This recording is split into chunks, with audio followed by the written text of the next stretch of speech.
one thing that I find with people who are getting overwhelmed with history is that they're concentrating too much on the typical kind of history categories like names, dates, places, which are important in terms of context, but they're focusing way too much on memorizing this month, day, and year, 10 times over, instead of, why it's important to know what actually happened on that day. So I think that kind of comes from high school. You're not really taught to analyze. I think students easily get lost in the ocean of information, in the ocean of facts, in the ocean of detail, and they end up swimming against the tide often because they don't know where to look for land. They have no place, no orientation.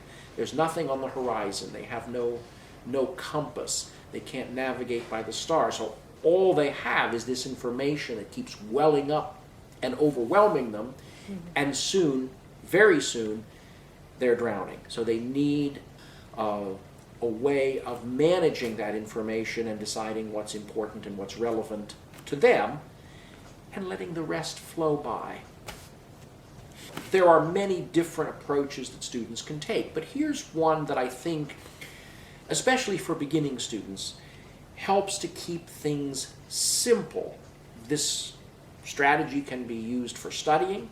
It can be used for writing an essay exam in class. It can be used for writing a research essay or a review or any other kind of writing that they have to do in history. What I'm asking them to do is not try to memorize all of the material. That will only lead to greater problems because no one can do all of that. Ask questions of your material. Ask questions of your notes when you're studying. Ask questions of your sources when you're reading and doing research. And the first question to ask, I think, is what happened. Historians tell stories. We've gotten away from what used to be called narrative history. But we should get back to it. The best history is like storytelling, except that the story happens to be true, and we try to tell as much of that story as it actually happened. So the basic foundation of history, it seems to me, is to know and to be able to relate what happened. But historians don't stop there, because unlike storytellers, we try to explain what happened. Sometimes it's enough to know what happened if you're reading a novel or a narrative poem. The meaning is in the story itself, not so much in history. Or if you're writing about people's ideas, people's beliefs, a variation of that question would be, what did people think? What did they believe? So this question can be modified depending on the subject that students are engaged in studying. The second question, why did these events happen? Why did these developments take place? Or why did these people think and believe what they thought and believed? What problems were they trying to solve? Once you move from what happened to why it happened, you begin to look for causes that explain the events and developments you're writing about. Now you're not merely describing, you're not merely summarizing any longer, you've moved into the realm of analysis. You're explaining. We know what happened, but now you're telling me why. And here's where the real work of the practicing historian begins, because there are multiple explanations for why things happen.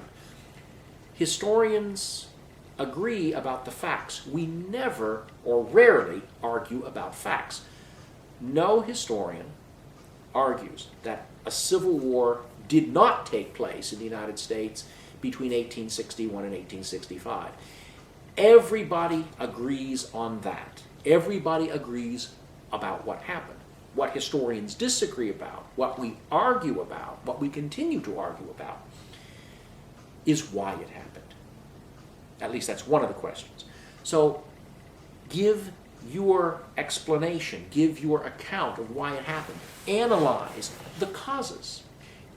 And you're going to have to interrogate your sources. You're not just now trying to memorize facts, dates, names, and organize information in some kind of chronology. You're now looking deeper into your sources, whether it's your class notes, or it's a book that you're reading for a research paper, or a primary source, and you're trying to figure out the best explanation, the most economical explanation, the one that, with the least effort, explains the most. Why was there a civil war? Some historians argue it was an ongoing debate about the tariff. Others, of course, argue that it was slavery. Others still say it was state rights. Some try to combine those different kinds of causes. So look to the causes. Try to explain why things happened. And then there's a third question. The third question, what does it mean?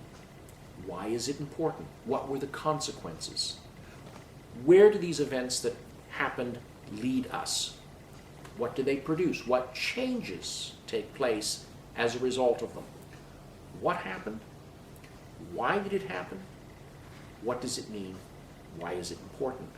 Those are three basic questions that students of history can use to help organize this vast quantity of material that they've been confronted with and help make sense of it. I think the big thing that you have to remember is you don't need to know all of the details, but you need to understand why did something happen. Who are the key people involved in causing it? I think if you can pick out some of those big questions, what are the things you have to know the answers to? And if you can learn that when you're sitting there taking those notes, then your notes aren't so overwhelming. If you write down everything the professor said, then yes, it is very overwhelming. But if you try to just sitting in the lecture, so who made this happen? Why was it important? Does it connect to anything else he's talked about today or maybe in their last lesson? Start drawing those connections and then go through and highlight those in your notes. So when you sit down to study, you can kind of make a list of those key things you've highlighted. And I think that makes it much less overwhelming. That's how I did it, because the first few times, yes, I was completely overwhelmed. You cannot just sit there and read your notes. You're not going to remember it just from reading through it. That's too much information in one sitting. I tried that first couple of tests I took, and then I sat and completely blanked out on the actual exam. So I talked to my professors about it, because the first big thing for me was talk to the professor. That's one of the biggest and best resources you have on campus. And he suggested to me that I make an ID card, is what he called them, for every person or major event that we had talked about for that unit. So we went through and we made those cards and just answered the who were they, when was it, why is it significant. And we went through, made all of them, and then I would just use them to study from. And if you know all those ID cards, it not only helps with the ID terms they usually ask you on history tests, but also the essays, because once you know that information, you start making connections and piecing it together, much better than reading through your notebook. This is an example of one of the study cards that I would typically make. This was for Robespierre, one of the leaders of the French Revolution. And the questions one of my professors taught me to answer when I made index cards was always to answer who, when, where, and why. So when I make the card, I just write one or two sentences that answers those questions. So who was he? He was a French politician and leader. When, the Reign of Terror, and then I also have a date, the 1790s. And why, his key role, he helped to develop the Reign of Terror. So I also have that on there as well. So it just helps me then. I just read over it, look at the front of the card, and I ask myself those 4 questions. And this is an example of one of the notes I would make if I had been given an essay question or an idea of what an essay would be before the history test. So for example, I was given a question that asked what were some of the key changes that led to and symbolized the French Revolution. So I went back through the notes I had taken in class, and instead of getting bogged down in the details, I just picked out the big events and the key figures of the revolution. And I put them in chronological order to kind of help me, even if I can't remember the exact dates, then I at least remember what, the event, the order of certain events. Ask questions of your notebooks. What happened? Why did it happen? What were the causes of these events or developments? And why are they important? What do they mean? If you can answer those questions while you're studying, you will be well ahead of the game